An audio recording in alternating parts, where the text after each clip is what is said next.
Would I be correct in assuming that when you speak of anxiety, you don't think of it as a symptom to be removed, but rather as a gateway for exploration into the meaning of life? Yes.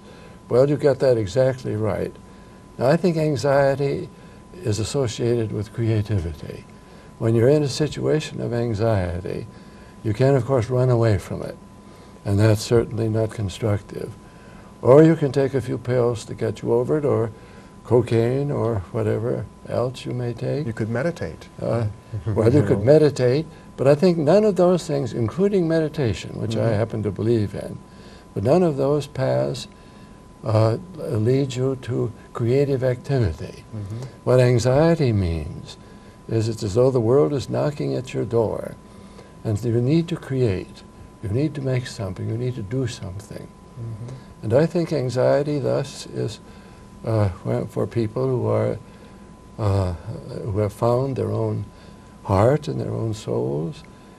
For them it is a stimulus toward creativity, toward courage. It's what makes us human beings. I suppose much of our anxiety comes from the basic human dilemma of being mortal, of ultimately having to confront our own demise. We are conscious of our own selves, our own tasks, and also we know we're going to die. Man is the only creature, men, women, and children sometimes even, are the only creatures who can be aware of their death. And out of that comes normal anxiety. And when I let myself feel that, then I apply myself to new ideas, I write books, I communicate with my fellows, and in other words, the creative interchange of human personality rests upon the fact that we know we're going to die. Of that, the animals and the grass and so on knows nothing. But our knowledge of our death is what gives us a normal anxiety that says to us, make the most of these years you are alive. And that's what I've tried to do. Another source of anxiety that you've described in your writing is our very freedom, our ability to make choices and to have to confront the consequences of those choices. Yes, that's right. Freedom is also the mother of anxiety. If you had no freedom, you'd have no anxiety. That's why the slaves in the films are people without any expression on their faces. They have no freedom. But those of us who do have are alert, alive. We're aware that what we do matters, and that we only have about 70 or 80 or 90 years in which to do it. So why not do it and get joy out of it, rather than running away from it?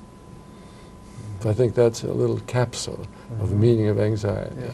But isn't there a little bit of a conflict between feeling anxiety and allowing oneself to be open, vulnerable to that feeling of anxiety, and then also seeking joy?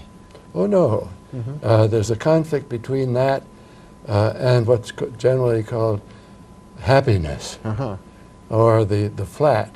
I would speak of the meaningless forms of feeling good. I'm not against anybody feeling good or having happy hours, but joy is something different from that. Joy is the zest that you get out of using your talents, your understanding, the totality of your being for great aims. The musicians, the men who wrote music, Mozart and Beethoven and the rest of them, they always showed considerable anxiety because they were in the process of loving beauty, of feeling joy when they heard a beautiful combination of notes. Now that's the kind of feeling that goes with creativity. That's why I say the courage to create. Creation does not come out of simply what you're born with.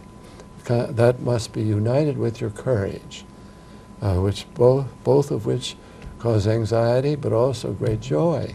It seems that much of our modern culture, though, is an attempt to cope with this fundamental anxiety by diversions in what you've called banal pleasures. Yeah, well, you just put your finger on the most significant aspect of modern society. And we try to avoid anxiety by getting rich, by making $100,000 when we're 21 years of age, by becoming millionaires. Now, none of those things lead to the joy, the creativity that I'm talking about. Mm-hmm. One can own the world and still be without the inner sense of pleasure, of joy, of courage, of creation.